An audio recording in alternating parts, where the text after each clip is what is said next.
Guys, my Wi-Fi ain't being friendly today. We're gonna make it a two-part video for UFC 300.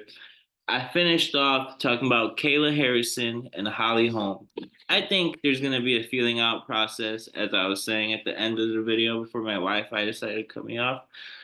There's gonna be a feeling out process in the first round. I think Kayla Harrison gets it done. Kayla Harrison minus 3.5 overall is gonna be the pick, guys. Um, I mean, what can I say? She was a minus 500 favorite to open it up. Holly Holm is just too old, as I was saying in the last video, to get it done. She's 42 years old. If this was 4 years ago, she already beat a freaking a medalist, Olympic medalist, in Ronda Rousey. She may pull off the same upset, but I just think she's too old. And Kayla Harrison, 36, it's not that old for women's MMA. All right, moving on. Calvin Qatar coming in at plus 145 versus Aljamain Sterling. Now, Aljamain Sterling is making his bump up finally to featherweight. Excuse me. He was bantamweight. Beat T.J. Dillashaw, beat Henry Cejudo, beat Piotr Jan twice. Finally, he met his maker in Sean O'Malley, knocked him out. I don't know what the fuck the game plan was because he didn't attempt the takedown to like 7 minutes into the fight. But let me talk about Aljamain Sterling first. His takedowns historically are not great. He's got in his last um, 5 fights, he's gotten 12 takedowns. He shot 77.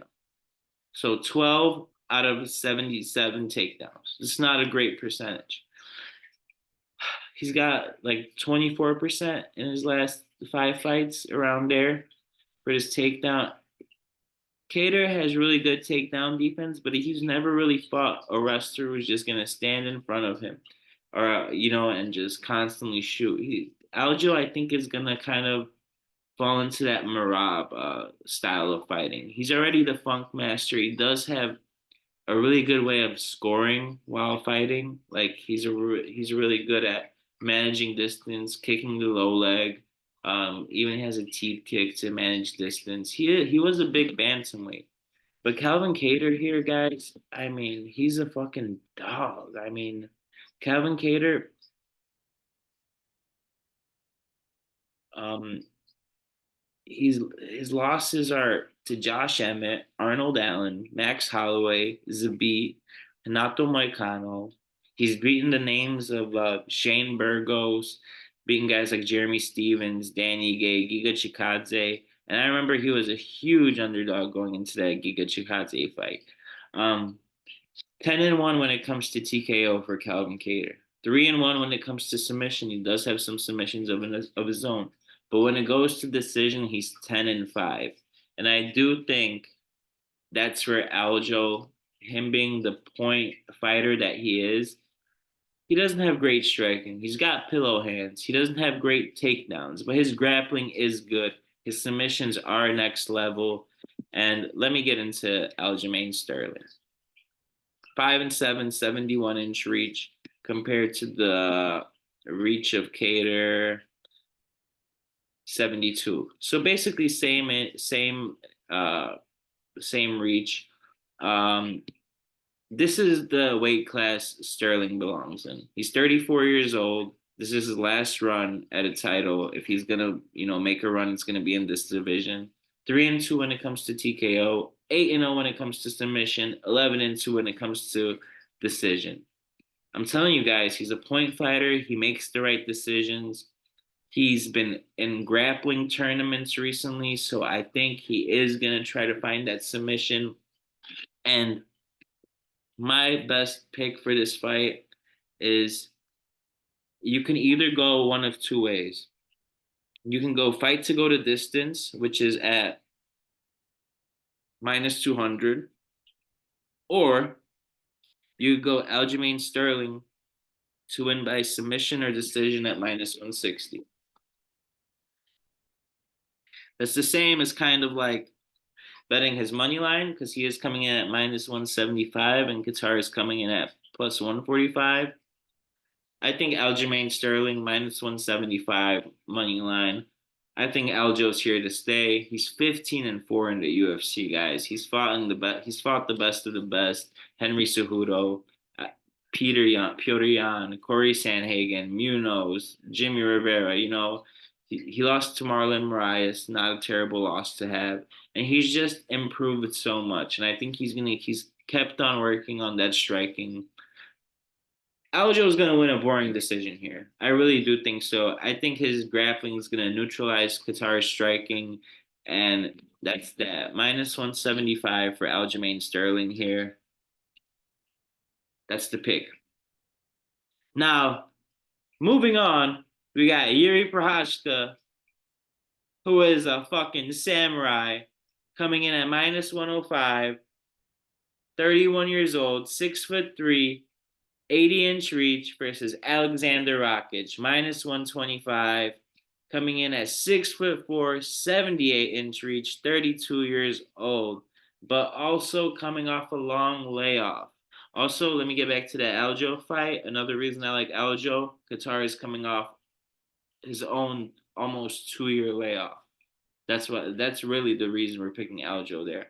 But man, let's start with Yuri, the former light heavyweight champion of the world. He's 29-4 overall.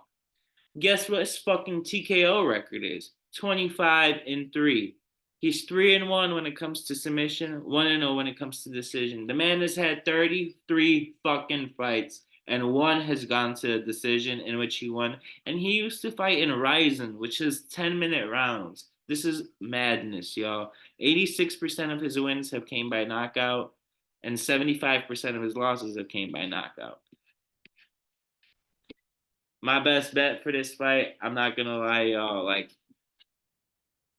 Jerry has to have a little bit more of a measured approach than he get against Alex Pereira. I know he trusts his chin, but who has he fought to test his chin? Glover Teixeira, I don't think he has the best striking. Dominic Reyes, sure. Volkan Ozdemir, all right, but he's beaten Vadim Nemkov in Ryzen, made him retire on the stool.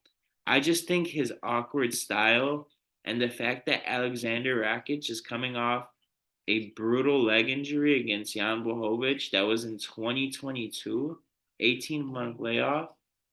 He's got to be he's got to be the he's got to be the pick here. He's an underdog pick. He's got some good wins of his own, but I'm not gonna lie, he's just Yuri style. He's a real samurai. I think he gets it done. I think Sway would have been all over this pick with me, and it just shows in that 25-3 knockout record. If you don't, if you're not confident in a fighter in this fight, I do think just winning method is gonna be KO. Exact method of victory for a KO is minus 165. Guys, somebody's getting knocked out here. I really think they're going to put on a fun fight and to end the prelims and to kick us off into the main card. Main card, Bo Nickel versus Cody Bumdidge. I don't give a fuck, to be honest. Bo Nickel got handed an opponent. I say Bo Nickel. Bo Nickel's gonna win this fight. He ain't worth it at minus 2100. I don't even want to talk about this shit. Fight to start round two. No, minus 200. Bo Nickel might get a knockout early. Cody Brundage is just not that good. This was fed. This is like fed on a he's getting fed on a platter plate, bro. This is Bo Nickel's fight to dominate. He should dominate and win in the first round. Moving on, the picks for that is gonna be fight to not start round two, minus 200. Charles Oliveira, 34 years old, coming in at plus 185 odds here. 34-9 overall. 10-4 when it comes to TKO. 21-4 when it comes to submission. 3-1 when it comes to decision. He's 4-1 his last five. Only loss is to Islam Makhachev. He does get hurt in his fights a lot. He's it's been proven that he can get knocked down, but also the resiliency in that is that he can get knocked down and come back to win a decision or to win a knockout. He really rarely goes to decision. Like, out of 43 professional fights, four have gone to decision. That's less than 10%. He's taking on Arman Saryukin, who is minus 225. And I don't know if we really learned anything about Arman in his last fight against Benyel Dariush. Both guys are coming off knocking out Benyel Dariush. Um, Arman's impressive. He's his only loss in the UFC, I believe, is to Islam Makhachev and Mateusz Gamrot, both wrestling heavy losses, but he showed his wrestling in those fights too. He almost got knocked out by Joaquim Silva, who fought him on very short notice, and he was supposed to fight Renato Moicano. Um, he's got a win over Matt Frivola. It's a good win, and he's fighting out of Tiger Muay Thai, so he's been working on his striking. I'm not gonna lie, guys. I'm not overthinking this. Whenever Charles has competition, whenever has Charles fighting this level of competition, we saw that his only loss is to fucking Islam Makhachev. In the last, I mean, look at this. He's being Clay Guida, Kristen Giagos, Jim Miller, a couple of no names, Jared Gordon, Tony Ferguson, Michael Chandler, Dustin Poirier, Justin Gaethje, Benyel Dariush, plus 185. Lock it in.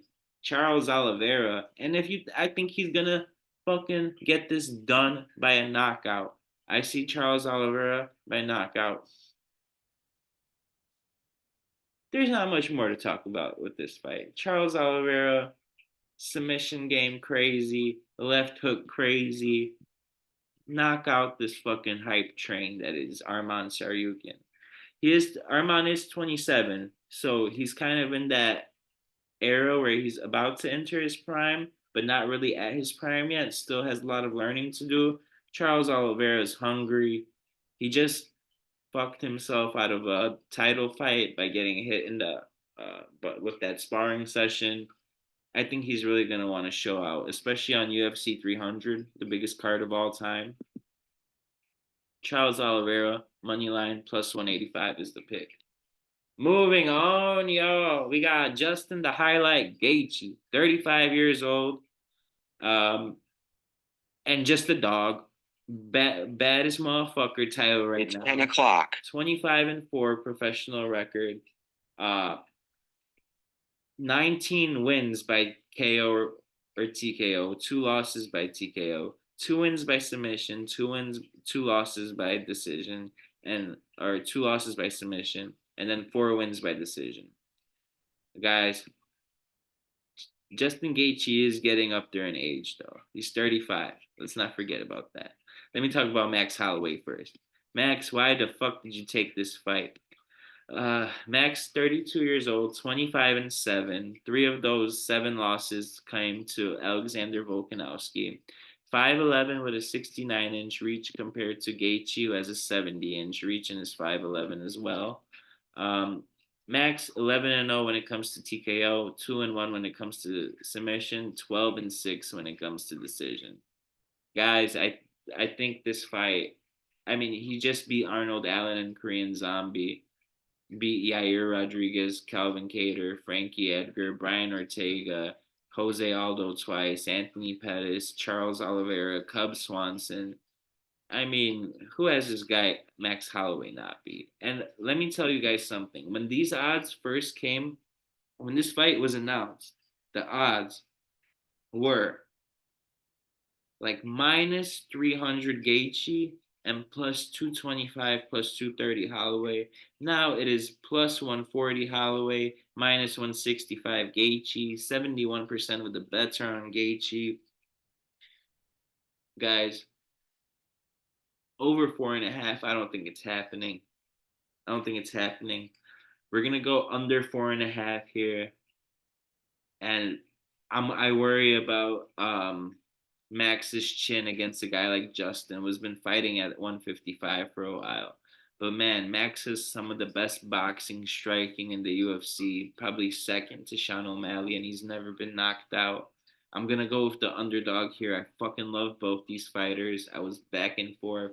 Really, I was on Gaethje because he's used to the weight class, but I think the fact that Ilya took the title from Volk, if Max wins this fight and he's the baddest motherfucker, he's right in there fighting for 145 status against Ilya Taporia. So guys, I'm gonna go with under 4.5. I don't think these guys are making it to the fifth round. You know, like it's gonna be a close fight, but I do think somebody's getting knocked out. That's the best bet for this fight, under 4.5 round line. And if I had to pick somebody, I'm gonna pick Gaethje. Dealt with a striker like this in Physio. I'm gonna pick Gaethje, but I don't mind then the plus 5.5 round line for Max because I do think he's never been knocked out. It's whatever way you look at this fight. If you think Max has a chance, that plus 5.5 minus 125 is a great bet. If you think Justin has too powerful for Max, then under 4.5 or even Gaethje by knockout is your best bet. Too close of a fight to call. Best bet is gonna be plus 5.5 Max Holloway. Fuck it. Uh, and moving on, we got the strawweight championship of the world. Yan Xiaonan coming in at, what is her odds? I know plus 370. Jesus Christ. All right. Yan Jianan, 34 years old, coming in at plus 370. I thought these odds were way closer. Um, Currently on a two-fight win streak, knocked out Jessica Andrade and won a majority decision over Mackenzie Dern. She's lost to Marina Rodriguez, lost to Carla Esparza. She's 8-2 in the UFC, 9-1 when it comes to decision, 7-1 when it comes to TKO, 1-1 when it comes to submission. I think Jan can win this fight. She's being beaten a good opposition like Angela Hill, Karolina Kovalkiewicz, Jessica Andrade, Mackenzie Dern. She's lost to like Marina Rodriguez, who is not as bad as people think she is. I feel like, but man, Wei Li is a different animal. Wei Li, 24-3, 34 years old as well. 63-inch reach versus a 64-inch reach for Yan Xiaonan, if I'm not mistaken. No, they're both at 63-inch reach. Uh, we're gonna go. I'm gonna go with Wei Li to get this done here, and I do think she gets this done.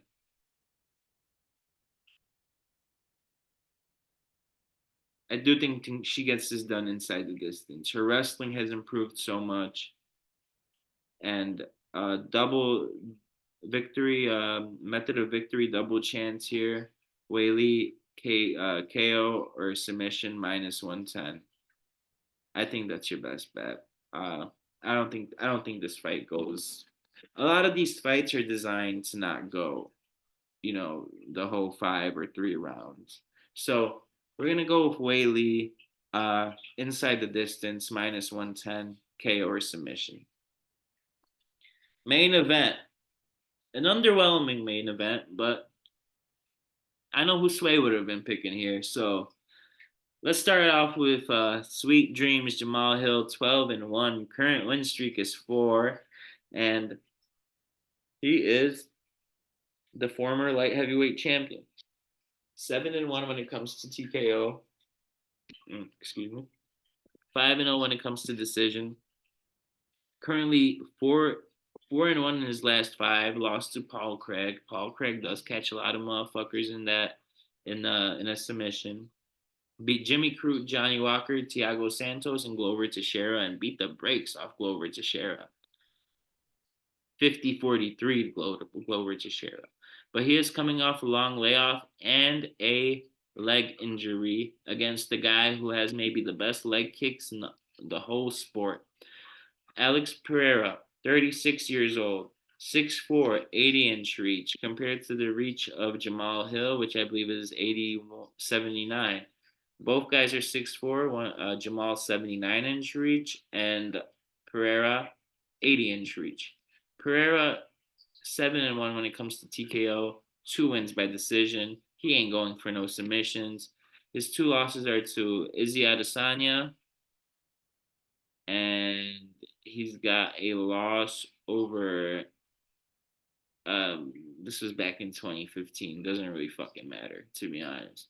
But he's beaten Sean Strickland, Bruno Silva, Izzy, Jan Blachowicz, Yuri Prochazka. Some people say that was an early stoppage. That shit was gonna be over with in the next 5 seconds. Yuri was gonna be asleep. Um, I think we're going with Alex Pereira here. I know this, and it's simply like if Jamal Hill wasn't coming off this fucking injury, I would be on Alex. I would be on Jamal Hill. I just I think he's more technical. I think his chin would hold up, but those leg kicks, he's gonna eat that leg up, man. He's gonna eat the leg up. It's a wrap. We're gonna see Jamal Hill limping. I feel like he is kind of rushed. I feel like this fight was supposed to take place at 301. They just couldn't get a opponent for they couldn't get a big name like John Jones or Conor McGregor, so they settled for this fight. Alex Pereira, I think we're gonna go with second or third round TKO. I actually like the over 1.5 round line at -190, and I think Alex Pereira money line -130 for this fight, guys. Um, man, rest in peace, Sway. I wish I was talking about this fucking card with you. Sorry about the two videos. My Wi-Fi was just fucked. I don't know, maybe Tapology having it up, fuck something up. But let me just recap the whole card. We're gonna go with fight to not go the distance. Official pick for Cody Garbrandt and Davison Figueredo. I like Jim Miller plus 155 money line against Bobby Green. I like Marina Rodriguez plus 3.5 against Jessica Andrade. If you don't have DraftKings, over 2.5 -140. Jalen Turner, we like Jalen Turner money line against Renato Moicano, where Jalen Turner groups of rounds 1-2. I think gets him out of there early. I like Diego Lopez money line for Sadiq Yusuf. I like Kayla Harrison -3.5. I do think she could even get it done with a TKO. Aljamain Sterling moneyline -175. Yuri Prochazka moneyline -105. Bo Nickel fight to not start round two -200. Charles Oliveira plus 185. We're gonna go with Max Holloway plus 5.5 spread. Or if you're on the side of Justin Gaethje, go under 4.5. Hey, somebody got to win, right? Shit. Wei Lee by knockout or submission, and then we're gonna take Alex Pereira and the over 1.5 round line in that fight. Guys, it's UFC 300. Split the videos up into two. Give us more likes, share, subscribe. I promise soon I will have the mic back and a whole setup and a whole editing process. I promise y'all, it's gonna be a lot more viewer friendly. This channel, we'll have the odds up on the screen and everything. Let me just figure it all out. Rest in peace, Sway. Happy birthday, Sway. Forever, Sway. I love you, my dog. Keep on keeping on for this shit forever. Join the Telegram. If somebody wants to join the Telegram, let me know. But most importantly, follow Pickpocket Podcast on Instagram and on YouTube, guys. Peace.